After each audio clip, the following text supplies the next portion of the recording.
Good morning, everybody. Laura Koval with Able Veg here, and I'm out on this chilly fall morning to talk to you about some of our fall and winter lettuce that we have going on this season. So generally, lettuce in most regions is going to be grown either in the spring or in the fall. Lettuce likes cooler temperatures than a lot of other vegetable plants, so you can get it going early and then keep it going late. For most of us, you're going to want to put in your seeds prior to the last frost.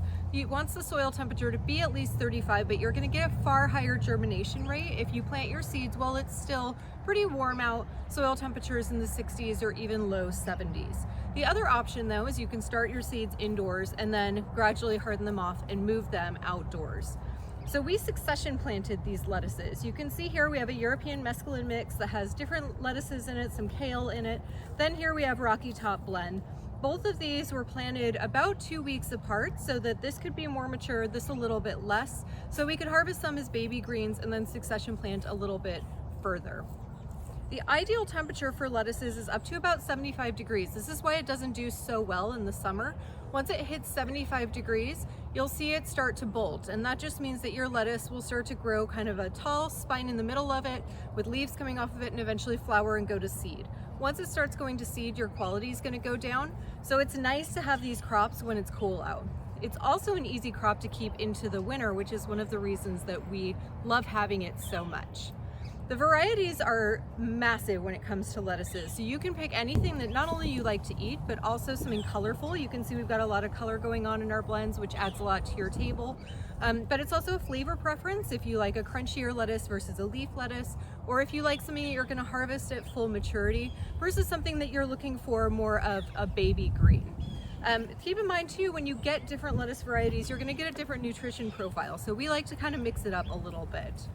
So if you want to harvest your lettuce as baby greens, which we could do for some of these smaller ones here, you want to be sure you're just cutting off some of the tops of the lettuces instead of cutting off the whole plant.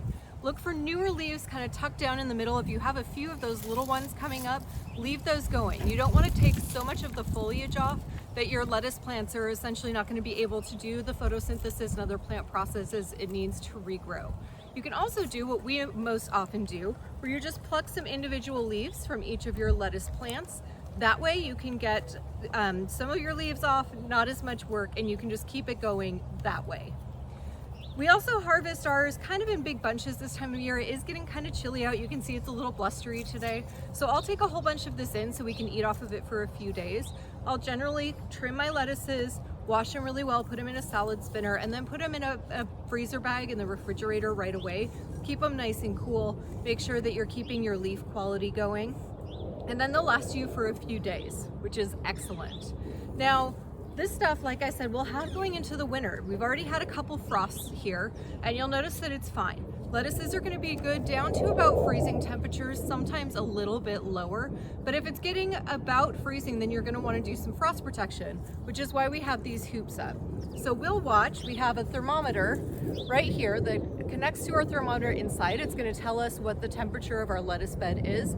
This one is elevated, so it's going to be a little bit cooler this time of year than our other beds. So we'll look at that guy and we'll track it pretty closely.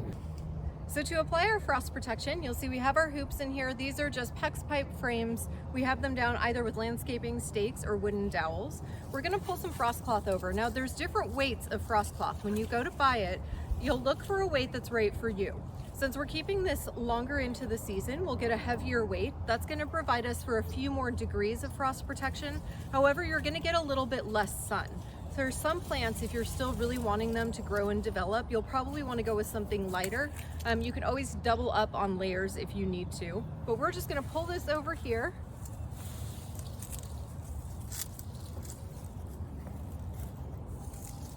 Press this down here.